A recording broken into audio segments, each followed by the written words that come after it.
My husband has started another family with a female celebrity. He takes her to all the parties. He also introduces her to his friends. His friends even call her sister-in-law. This female celebrity has become a bit spoiled by him. She hugs my husband's neck and says, "My necklace fell into the water." As soon as she said this, her husband immediately looked over at me. I understood right away. He wants me to go into the water and retrieve the necklace. My face turned pale. No, no way. I'm pregnant, and it's winter now. He remained expressionless. He said calmly, "So what if you're pregnant, as long as it makes Olivia happy? Everything is worth it." He said today, "If I can't find the necklace, I will regret it. I know he is using my mother's situation to threaten me." I stopped struggling. I slowly walked into the lake. I don't know how long I've been searching, until my hands and feet went numb from the cold, until red liquid started seeping out from beneath me. The staff pulled me up onto the shore. When I was in a daze, I heard Olivia's exaggerated voice. She exclaimed, "Oh no, she fainted. Nathan, didn't you say she was in good health? Could she be faking it? I'm really not feeling well. Why didn't she say she got her period in advance? There's a smell coming from her. It's quite uncomfortable." After saying that, everyone around gasped in surprise. I noticed that the people around seemed to step back in disgust. I forced my eyes open. I saw Nathan frowning at me. If she likes to pretend, then let her stay here. Let's not worry about her anymore. Upon hearing this, the people surrounding me suddenly scattered. As they walked away, and he still blames me, mocks me. I completely lost consciousness when I woke up again. Nathan was sitting bored in front of my hospital bed, watching me. "Hey, finally awake. I thought you weren't going to make it," he yawned. I looked at Nathan's face, filled with mockery and disdain for me. It felt truly sad inside. I asked with difficulty, "Is the baby gone?" Nathan was still laughing. There wasn't a hint of sympathy in his eyes. "That's right. Your baby is gone again. This is the third time." I felt immense pain inside. The first time, it was because he encountered an enemy. I took a knife for him. That knife, although it didn't take my life, it made me lose the baby. The second time, I found out he had a home with Olivia outside, in that villa. The servants all called her young mistress, seeing me in tears. Nathan has no sympathy at all. On the contrary, he feels a sense of relief. Can someone like you really cry? You're sad because of that child's death. Or are you upset because you can't secure Mrs. Nathan's position after losing the child? The prejudice in your heart is like an insurmountable mountain. He is filled with disgust towards me. Even if I cry out in pain from losing the child, he would still think I'm only worried about losing Mrs. Nathan's position. At this moment, Olivia walked in. She swayed her hips, full of charm. She gracefully walked over to Nathan.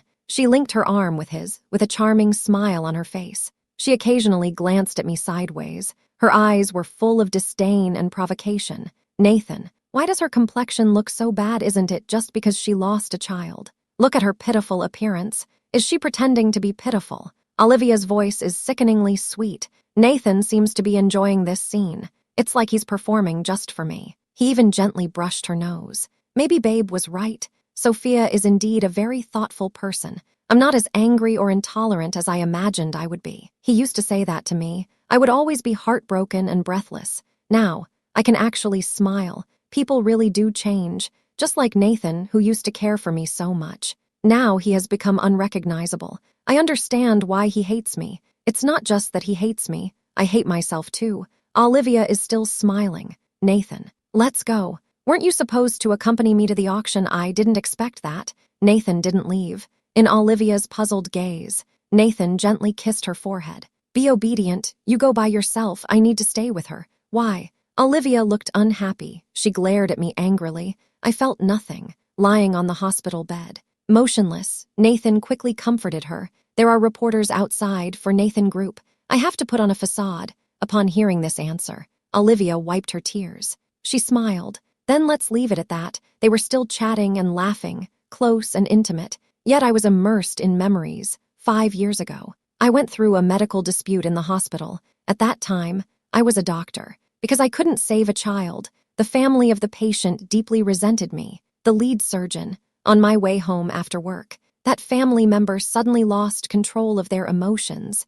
They rushed at me with a knife. I originally thought I would die there. Nathan's mother saved me. She took a knife for me. Before she died, she instructed me to take good care of Nathan. She asked me to look after Nathan for her. After Nathan's mother passed away, Nathan changed completely. He declared his love for me in front of everyone. He wanted to marry me, but on our wedding night, he almost choked me to death. At that moment, I finally understood. Nathan actually hates me. He married me just to make me suffer. In that near-death moment, I seemed to see Nathan's mother. In my daze, I remembered Nathan's mother's last wish for me to take good care of Nathan, not to leave him, to always be by his side. I promised. After all, I owe it to Nathan's family. My life was exchanged for Nathan's mother's life. All these years, I have silently endured Nathan's torment. It seems that this is the only way. Only then can I slightly alleviate my feelings of guilt. After all, carrying the weight of a life, living is really tormenting. I forced myself to sit up. I looked at Nathan and said, "Let's talk." Nathan glanced at me with some impatience. Then he turned to Olivia and said, "Dear, you can go to the auction by yourself. Just tell Liam what you like. I'll talk with her for a while." Liam is Nathan's assistant. He has always looked down on me. He always bosses me around, but he is quite polite to Olivia. Olivia reluctantly agreed. Before leaving, she specifically reminded Nathan not to stay with me too long. She said she would be unhappy. Her gaze seemed to suggest that I was the one who shouldn't be there. After Olivia left, the ward was left with just me and Nathan. I'm completely exhausted. I feel that if this continues, I might not be able to hold on. Even if Nathan doesn't let me go, I won't give up on myself. Therefore, I've decided to save myself. I've thought it through. I can't suffer for the rest of my life just because Nathan's mother lost her life for me. I shouldn't have to endure Nathan's torment forever. 3 years ago, I took a stab for Nathan. As a result, I lost a child. At that time, I even felt that it would be better if I just died. This way, I wouldn't owe Nathan anything. In these past few years, Nathan has made me suffer immensely. I lost 3 children in a row. I've really had enough. Nathan heard the other person say, "Nathan, let's get a divorce. Let's divorce." Nathan was stunned for a moment. After hearing this, he suddenly burst into laughter, as if he heard the funniest thing in the world. "Divorce, just you. Your medical license has been revoked." Left Nathan's house. "You can't even support yourself." I took a deep breath, trying to suppress the discomfort inside. At that time, the patient's family was causing a huge scene. The hospital wanted to quell the dispute. They fired me in the end. I couldn't even keep my medical license. I felt at that time that the matter of my medical license was instigated by the patient's family. It was only later that I realized it was Nathan who did it. He personally destroyed my career to control me more easily. I told him, "I have hands and feet. I won't starve." I forced a smile. "Really? Then what about your mother's medical expenses? Without Nathan's family's support, can you afford the medical costs?" Nathan stood by, arms crossed, smiling coldly. My heart is aching severely. My mother has always been the one I can't let go of. I really didn't have the courage before. A few days ago, the hospital informed me my mother's condition has improved somewhat. She can be transferred to a regular ward now. With the savings from these past few years and by working extra jobs, I should be able to afford the costs. Nathan doesn't understand these situations. He never asks about my matters. Perhaps in his mind, my mother's illness is still very serious. Thinking of my mother, my tone became a bit lighter. "It's fine. I will work extra jobs. I can always manage." Nathan's gaze grew colder. He felt very uncomfortable inside, especially seeing that I was still smiling. Divorce him. Can it really make me this happy in the end? He coldly threw out a line. "Stop dreaming. I haven't tormented you enough yet. How could I possibly let you go?" He left right after he finished speaking. The sound was particularly loud when the door closed. I stayed in the hospital for a few days. These past few days, Nathan hasn't come to see me. I just got discharged from the hospital. Nathan's dad sent a message right after. He asked me to visit the old house of Nathan's family. I had no way to refuse. I immediately called a cab to go there. I hadn't even entered Nathan's house yet. The servants saw me. Each of them showed a look of disdain. They huddled together and whispered, "How can she be so shameless? Nathan's family treated her like that, and she still has the face to come back. For what reason, of course, it's for money." Speaking of Miss Olivia, she is the most suitable person to be Nathan's wife. Not only is she beautiful, but she also has a kind heart. A new maid asked with some confusion. But after all, the lady is the legitimate wife. Miss Olivia, even with true love, can still be considered a third party. The maids are still chatting. I have no mind to listen. Butler Uncle William is always calm. He took me to the back garden of the villa. This is my second time here. The first time was when Nathan took me to the Nathan family chapel. At that time, we were preparing to get married. The Nathan family chapel is at the very back of the garden. I was a bit surprised. Just as I was about to ask something, I noticed 3 people sitting in the pavilion. Nathan's father, Nathan, and Olivia. As soon as Nathan's father saw me, his expression immediately darkened. He coldly said, "Why aren't you going to kneel in the chapel?" I tightly clenched my hands. Nathan's father has never liked me because he deeply loved Nathan's mother. He blames me for Nathan's mother's death. I understand his feelings, so I never refuse his excessive demands. Even if he is in a bad mood, I let myself kneel down, or let me be embarrassed in front of others. I silently endured it all. I nodded slightly, then turned and walked towards the ancestral hall. Behind me, Olivia's bright laughter faintly reached my ears, and Nathan's father's sharp words. Nathan had remained silent the whole time. I walked into the ancestral hall. I knelt down, looking at Nathan's mother's tablet. I felt both exhausted and helpless. Actually, Nathan's mother didn't have a special fondness for me before, but she treated me well, second only to Nathan. She once told me, "You and Nathan are not suitable for each other. Your family backgrounds are too different. This is not futile thinking, but rather that your worldviews and ways of handling things differ. Being together would be very difficult." At that time, I was stubborn and naive. I believed that love could overcome all difficulties, but she just shook her head. My eyes were filled with pity and pain. I never thought about it. Nathan's mom would stand up for me. To take that blow for me, I couldn't help but cry. I said with a trembling voice, "Nathan's mom, I'm really about to break down. I might have to let you down." At that moment, footsteps came from behind. I didn't need to turn around. I knew it was Nathan. "What's wrong? You are such a good actor. Even pretending to be pitiful in front of my mom. Too bad she can't hear you." He gave a cold laugh. His tone was sarcastic. "Nathan, let's stop hurting each other. Let's get a divorce. Sophia, you plan to leave me. Leave Nathan's family. I'll make it clear to you. You owe my mother. You'll never be able to repay it in this lifetime." I gave a bitter smile. "How can I repay this debt? Do I have to exchange my life for it?" "No, you are mistaken. Even if you die, I will still completely destroy you," he said through gritted teeth. I was completely stunned. My tears kept flowing down. Is it really that much hatred? I suddenly lost my sanity. I stood up abruptly. I cried out at him. "How can you possibly let me go? 3 years ago, I almost lost my life to save you. In these years, you have caused me to lose 3 children. Isn't that enough?" I pushed him away. I ran out of the ancestral hall. As I passed by the pavilion, I didn't notice Olivia's unusual gaze. Half an hour later, the hospital called. "I'm sorry, Mrs. Nathan, your mother, she fell from upstairs." I was stunned for a moment. My mind went completely blank. He fell from upstairs. The phone fell to the ground with a thud. The screen shattered into several pieces. The word filling kept repeating in my mind. I can't remember how I got to the hospital. I only felt that everything around me became blurry. I couldn't hear anything clearly. There was only one thought in my mind: to hurry to the morgue. When I got there, I saw my mother's body covered with a white cloth. It looked especially desolate. I couldn't help but shout, "Mom!" No matter how sorrowfully I called out, my mother could hear no response anymore. I lost consciousness once again.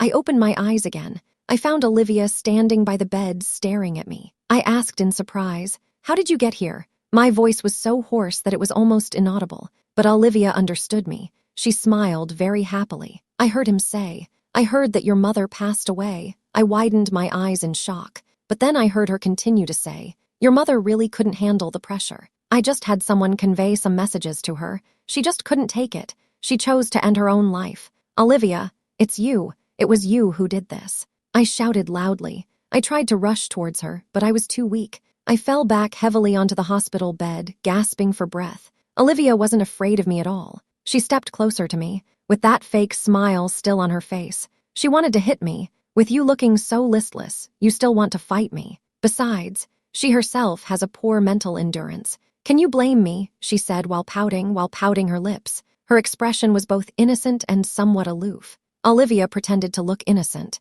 "Go on." I actually didn't say much. I just recounted everything that happened between you and Nathan over the years, to make her understand that you worked hard to treat her, how much effort you've put in these years. "I'm doing this for your own good," Olivia said with a playful smile. Her tone carried a hint of humor. She couldn't take it anymore upon hearing this. Not only did she curse Nathan as a beast, but she also jumped directly from upstairs. You will face retribution. I was in tears. I stared at her intently. My heart was filled with anger. Just then, Nathan walked in, seeing me lose control of my emotions. He frowned. What's wrong with you? Olivia came specifically to see you. Why are you still angry with her? I haven't finished speaking yet.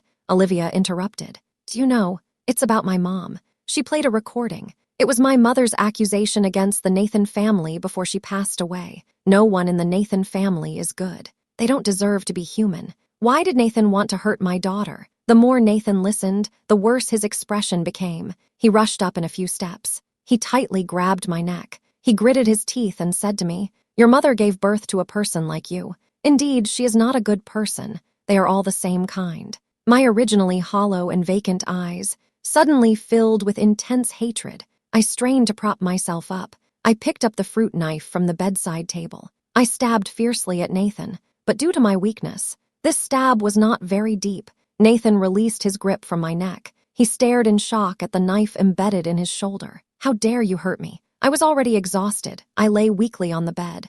Olivia screamed in fright. "Nathan, brother, she's gone mad. She really is insane." More and more people rushed in. They pinned me down on the bed. They gave me a sedative. Before I completely lost consciousness, I saw Nathan staring at me with a cold gaze. In the middle of the night, I slowly woke up. A nurse was about to give me a sedative. I quickly pushed her away. I stabbed the needle into the nurse's vein. The young nurse's eyes widened. I haven't processed it yet. Then I fainted. I left the hospital holding my mother's ashes. Before I knew it, I walked to the seaside. The sea breeze carried a strong, salty smell. The night waves kept crashing against the beach. It seemed to be crying softly. I gazed at the endless ocean, but I felt unexpectedly calm inside. "Mom, I'm sorry, I'm so tired, really too tired." I tightly held the urn. I couldn't help but cry. The sound was drowned out by the waves. Then I stepped into the sea in the end. The cold seawater completely engulfed me. At the moment I inhaled the seawater, I felt an unprecedented sense of relief. Perhaps it's better to be dead. All these years, I've been so exhausted. At the moment I lost consciousness, I seemed to see my mother holding me. She said, "Go back when you grow old. Mom will come to get you again." I shook my head vigorously. I begged Mom not to go, but her figure gradually blurred. Finally, she completely disappeared. It was at that moment I woke up. "You're awake." A small, dark-skinned girl looked at me excitedly. She just started to speak. A man wearing gold-rimmed glasses walked in from outside. I forced my eyes open, trying to adapt to the glaring light. My head still felt hazy. I hadn't fully woken up from that dreamlike state. "Where is this?" My voice sounded hoarse. Every word I spoke felt like my throat was being torn apart. The little girl listened. She broke into a big smile. She appeared both innocent and lively. "Big sister, you're awake. This is a small island. I was the first to find you. Then I quickly called Dr. Simon to save you." Hearing her say this, I realized I was still alive. I immediately opened my eyes wide. "Where is my mother's urn?" I tried to sit up, but I found I had no strength at all. The man with the gold-rimmed glasses understood my meaning. "Ask the way. Are you looking for this?" He walked into the room. He picked up the urn from the cabinet. Then he walked to the bedside. He said to me, somewhat surprised, "You had already lost consciousness at that time, but you were still holding onto this urn tightly. I think it must contain someone very important to you, so I brought it back with me." My eyes immediately became moist. He started to introduce himself. "His name is Simon. He is also a doctor from New York, and he is my colleague at the same hospital, but we just happened to miss each other. He only showed up after I was fired by the company. The little girl is named Lily. She lives on the island." Simon urged her to go home quickly. He said it was getting dark. Only then did Lily reluctantly leave. Simon looked at me. He said seriously, "Sophia, I've heard much about you." I looked at him in surprise and asked, "What do you want to know? You know me." He nodded gently. "You are really impressive. It was when I was studying abroad. I've always wanted to meet a heart surgery expert. Speaking of which," Simon's expression became complicated. "I can hardly believe what I'm hearing. I have been marginalized and belittled for too long. I almost forgot that I was once a respected doctor, a person I have never seen before. Turns out to be the first person in years to acknowledge my abilities. I'm used to being denied, hearing others' affirmation. My first reaction is to doubt myself. I keep shaking my head. No, what do I count as a heart surgery expert? I don't even have my medical license anymore. It's just a joke." But Simon looked at me with determination, as if filled with strength. "Sophia, I don't know what you've been through in these years, but the certification can be retaken. The knowledge you've gained won't disappear. Even if you don't want to be a doctor anymore, you are still Sophia." That was at the graduation ceremony. The radiant and dazzling Sophia. I looked at Simon in surprise. He has seen me during my school days. Simon smiled and sighed, then became calm again. "Sophia, senior. Hello, I'm Simon, a junior from the class of 18. Simon reached out his hand to me. I unconsciously reached out my hand and shook hands with him. In that moment, it felt like time was reversing. I was back to that graduation year, back then. A junior, holding a book and wearing thick glasses, was blushing. "Senior, congratulations on your graduation." I didn't know him. She still happily took the initiative to greet him. Her tone was relaxed and natural. "Thank you, junior, and I wish you a happy holiday too." The junior kept his head down. I couldn't see his face clearly. I only noticed his ears were getting redder. In the end, he reached out his hand. "Senior, can you shake hands with me?" I directly extended my hand. I shook hands with him. It was like a farewell. The memories and the scene in front of me overlapped. I finally remembered who Simon was. That night, I turned on the TV as soon as I walked in. I saw many reports about rescuing people who fell into the sea. One of the news stories mentioned that Sophia from Nathan Group jumped into the sea. Nathan was greatly affected by this. He even thought about jumping into the sea to find his wife. In the news footage, Nathan was crying very sadly. He kept saying, "It's impossible. She can't be in trouble." After saying that, he ignored everyone's advice. He insisted on rushing into the sea. Olivia cried and stopped him. "Nathan, brother, don't do this." Nathan shook her off forcefully. Her gaze was filled with resentment. Olivia was so scared she didn't dare to move. The report is still ongoing. The reporter is standing by the sea, holding a microphone in hand. Behind him is a calm sea and busy rescue boats. He speaks to the audience. According to eyewitnesses, Mtk's Sophia may have jumped into the sea. The police found that his phone's location showed it was in the sea, but we cannot rule out the possibility that someone deliberately threw the phone into the sea. The situation is not optimistic. No good news has come through. Mr. Nathan is extremely agitated. He repeatedly insisted on going into the sea to search for his wife despite warnings. He even injured some staff members as a result. News has come from the hospital. The reason for Sophia's suicide is that her mother jumped from a building. Then, the scene switched. The camera captured Nathan kneeling by the shore. His face was covered in tears. In his eyes, there was only deep emptiness and despair. Olivia stood beside him, constantly twisting his fingers. "Don't be sad anymore. You still have me, brother Nathan. I will always be by your side." Upon hearing these words, Nathan finally reacted. He slowly stood up, looking down at Olivia. His weary, bloodshot eyes were fixed on her, as if he wanted to swallow Olivia whole. "Don't say that. Did you tell Sophia something? Otherwise, why would she jump into the sea?" His words were filled with anger and regret. The camera slowly zooms in. Olivia's panic and helplessness were captured clearly on her face. She tightened her fingers even more. "Brother Nathan, you know, I have always listened to you. How could I dare to speak recklessly?" Nathan stared at her intently. Not a word was spoken. At that moment, his assistant rushed over, breathing heavily. Nathan leaned close to his ear, whispered a few words. The more Nathan listened, the paler he became. His body swayed slightly. He could barely stand. The assistant glanced at Olivia, quickly reached out to support Nathan. Nathan instinctively shook off the assistant's hand. Then, he ran straight towards the rescue boat. "Sophia, you won't be in any danger. You said you would always be by my side." Simon sat quietly beside, watching. I noticed him glancing back at me from time to time. He seemed to have something to say to me. In the end, he finally spoke up. "Sophia, you want to go back?" "I don't want to," I said softly. "I'm actually very scared. Scared to face everything. Right now, I just want to hide, to let no one find me. Simon might be afraid I would be unhappy." I picked up the remote and changed the channel,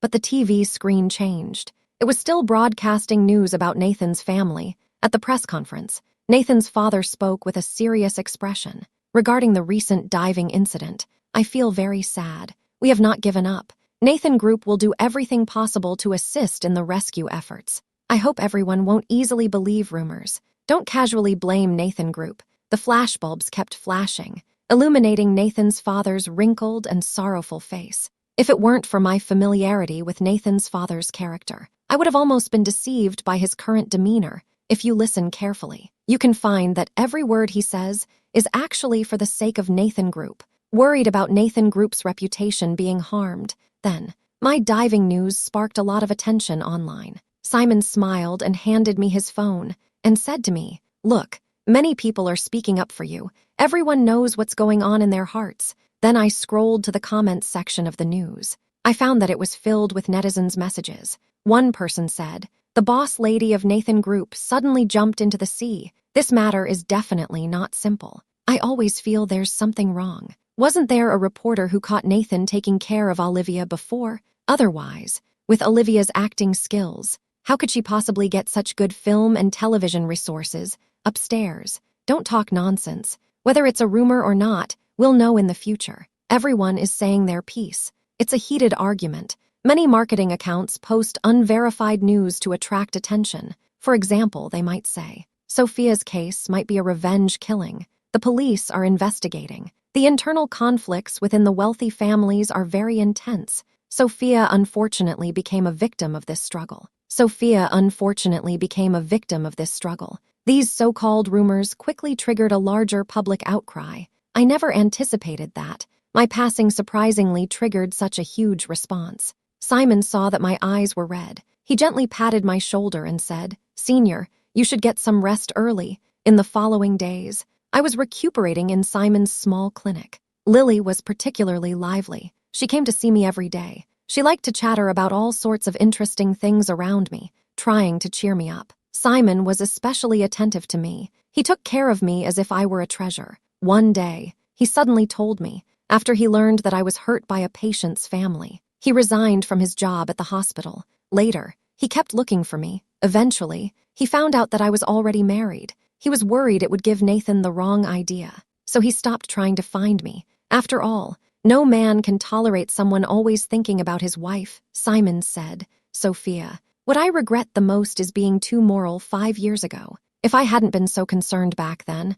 I would have pursued you relentlessly. You wouldn't have felt so isolated." I avoided his intense gaze. I'm not foolish. Of course I understand what he means. Under Simon's careful care, my health slowly improved. The resentment hidden in my heart began to resurface. I can't keep hiding here. I can't let the person who killed my mother go unpunished. My phone was also damaged by the seawater. To avoid the topic, I never mentioned buying a phone to Simon. Simon was very understanding. He never asked me what was wrong. That night, I sat in the yard lost in thought. Simon walked over. He broke the silence. "You have something on your mind." I hesitated for a moment. I nodded. "Simon, I have to go. Thank you and Lily. I must go back and seek justice for my mother." Simon listened quietly. He didn't seem surprised. He looked up at the sky. The stars filled the night sky. He said to Sophia, "You must take good care of yourself and keep working hard to rescue yourself from the predicament." He said this while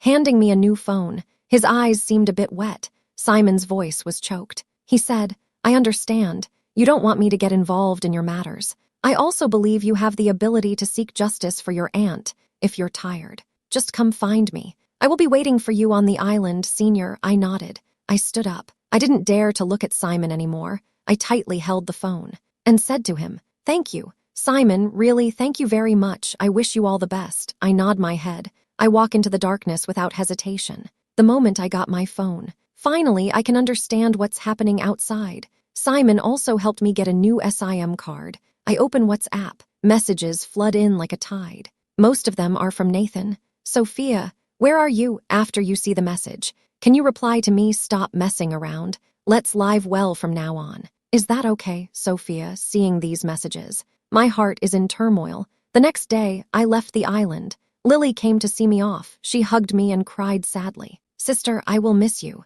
Dr. Simon will miss you too. I will miss you as well. You need to eat well, grow up well, wait for me to come back next time. You need to grow tall. Okay, I promise you, sister." I crouched down. I helped Lily wipe away her tears. When I looked up, I saw Simon standing in the distance. He nodded at me. The day I returned to New York, I unknowingly walked to the street. On the electronic screen in the city center, my missing person information was still scrolling. On the billboard at the bus stop, Olivia's beautiful face was still striking, the corners of my mouth slightly curled up. I revealed a hint of a cold smile. I clenched my fists tightly. My heart was filled with anger. Olivia. My death ultimately affected Olivia. More and more people discovered photos and videos of Nathan and Olivia out together. Their behavior looked very intimate. There were even clips of them kissing in the car. Olivia originally debuted with a pure image. This is well known in the entertainment industry. Now, she was accused of being involved with a married man.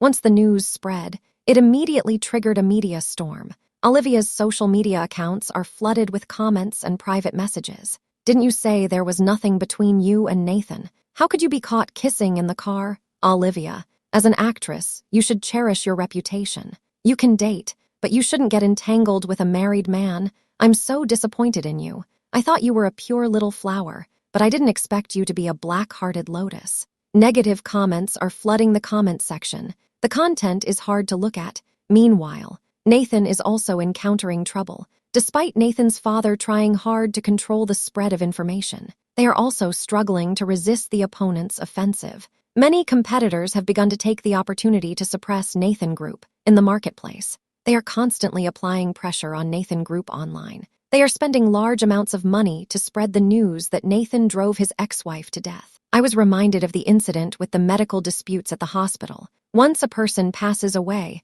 it seems the whole world has started to miss him. See, in the past, many people thought I brought the medical disputes upon myself. They believed my medical skills were lacking. Now that I have passed away, everyone is mourning me, remembering me. They praise me as a top heart surgeon. They criticize the patients' families for their extreme behavior, claiming they ruined a doctor's career. Nathan is busy every day with various matters. He still can't let me go. Even when he is busy, he still finds time to message me. He always hopes I can suddenly reply to him. Olivia wants to contact Nathan, but Nathan is completely too busy to pay her any attention. To restore her reputation, Olivia had to hold a press conference. The atmosphere at the scene was lively. Major media outlets rushed over as soon as they heard the news. The area was tightly blocked. It was completely impassable. Olivia deliberately applied light makeup. She looks delicate and charming. The flashlights keep flashing around her. She is aware. This press conference is very important. Her heart is filled with resentment. She thinks to herself, Sophia is really a trouble. Everyone has left. Yet there are still so many things left to do. But she did not show any of it on her face. The reporter held the microphone in front of her and asked, Olivia, there are rumors online that you are a mistress. Is this true? Another staff member mentioned that you once had Sophia, who was pregnant, go into the water to help you find a necklace. As a result, it caused her to miscarry. Are these rumors you had good resources when you first debuted? Many people say you have supporters behind you. Is your supporter Nathan? May I ask if your supporter is Nathan? These questions are quite direct. Even though Olivia is somewhat prepared, but it still seemed a bit flustered. I was wearing a mask and a baseball cap, blending in with the crowd, calmly watching all of this on stage. Olivia's eyes instantly turned red, but she still held on, not wanting to show weakness. She did not answer directly. Instead, she began to express her grievances. During this time, I have been misunderstood by many people. I can only say, the truth will eventually come to light. I have never had any inappropriate relationship with Nathan. Those photos and videos were deliberately edited by someone. As she spoke, she took out the so-called authentication certificate. This certificate verifies a photo. The authentication result shows that photo is a composite. The reporter's emotions became even more heightened. They all aimed their cameras at that authentication report. However, there were still some questions raised. Is this appraisal report real? Could it be fake? Even if it's real, it doesn't prove that the other photos and videos are fake. That person finished speaking. Olivia's expression suddenly turned cold, but it wasn't long before. She changed back to her pitiful appearance, with tears still on her face. It's okay. I understand you all. Many people misunderstand me. I can also understand that you were misled. As soon as the words were spoken, I immediately stood up. How did she recognize me? I only showed my eyes. Yet Olivia recognized me at a glance. Olivia shouted in terror. You, Sophia, weren't you already dead? She instantly became flustered. Her face turned pale. She completely lost her previous composure. In an instant, the whole scene became lively. Someone asked in surprise, Sophia, That's her, Sophia. She is actually still alive. Amid everyone's astonished gazes, I slowly walked towards Olivia. She widened her eyes and instinctively took a step back. I said coldly, "Olivia, I'm sorry to disappoint you. I'm still alive." Olivia opened her mouth but couldn't say anything. All the cameras turned towards me. The flashes kept going off. I turned around and spoke loudly to the cameras. "You all think my mother chose to commit suicide because of her illness. But actually, you are all wrong. My mother was killed by Olivia." As soon as I finished saying this, everyone was shocked. "Don't do this," Olivia shouted as she ran down from the stage, trying to stop me, but she was quickly stopped by the bodyguard I hired. I didn't look at her. Continue speaking to the camera. "Olivia sent someone to provoke my mom. She said I was raising money for her medical expenses. I've suffered a lot at Nathan Group. She said my miserable life is all because of her. My mom loves me so much. She doesn't want to be a burden to me. That's why she chose to commit suicide by jumping off a building." Everyone was shocked and widened their eyes. Reporters and other staff began to talk in whispers. They started discussing. Then, someone asked loudly, "You have any evidence?" "That's the question I've been waiting for." I calmly took out my phone. I played a recorded audio clip. It was Olivia's provocative words to me before I jumped into the sea. I secretly recorded it at that time. Before jumping into the sea, I saved the recording to the cloud drive. "Can you blame me for that? Your mom is too sensitive." I just spoke the truth. "She can't handle it and can't think straight. Seriously. Are you very upset? What does she have to be upset about? She's just a burden. Wouldn't it be better if she were dead? Your mom is already dead. Why not? You might as well go too." Olivia's voice is cold and ruthless. It echoes through the venue like a cold wind. Everyone is staring at her with disgust and contempt. Olivia has completely lost control. She is crying and shouting at me. "Sophia, why haven't you disappeared yet? Why don't you just disappear? Wouldn't it have been better if you hadn't come back?" "Why come back?" As soon as Olivia finished speaking, I slapped her. This slap woke Olivia up.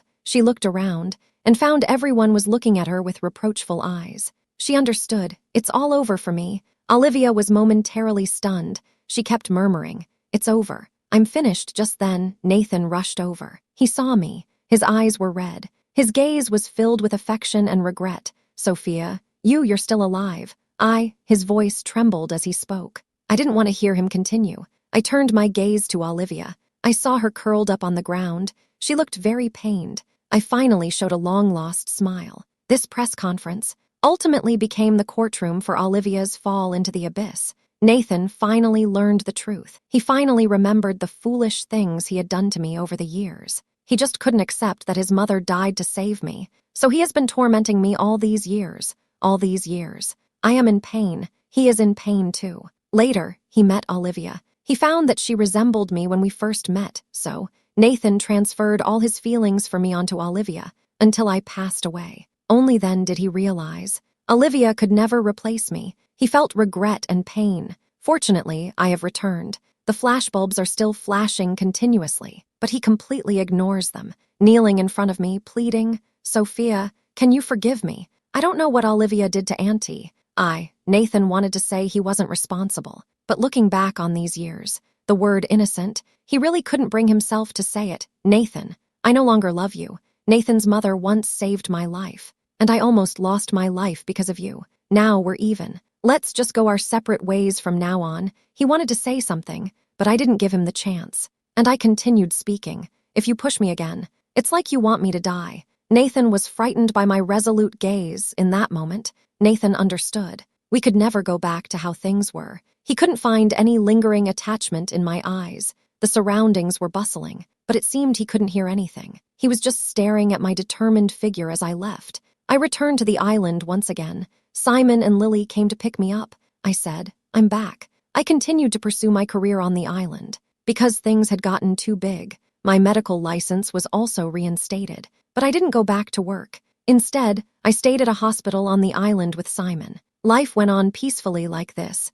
In fact, I always knew. Nathan was secretly watching me on that day. Nathan called me. His voice was hoarse. He had a heavy nasal tone. He said to me, "Sophia, I promise you, let's get a divorce, okay? It's good that you can understand. I have been thinking about this for a while. Do I really hate Nathan? I don't hate him. Thinking about how Nathan's mother saved my life. I hold no resentment towards him, however. I also don't love him. Nathan is stubborn. He still occasionally messages me. He constantly shares his daily life, mentioning Olivia's unfortunate experiences, but I have never replied. On the day I married Simon, the pastor asked us, "You love each other very much." Simon and I exchanged glances and smiled. We answered in unison. Love, I didn't notice. Someone in the corner had red eyes. Then they unsteadily walked away. Since then, I have never seen Nathan again in this lifetime. We never reunited.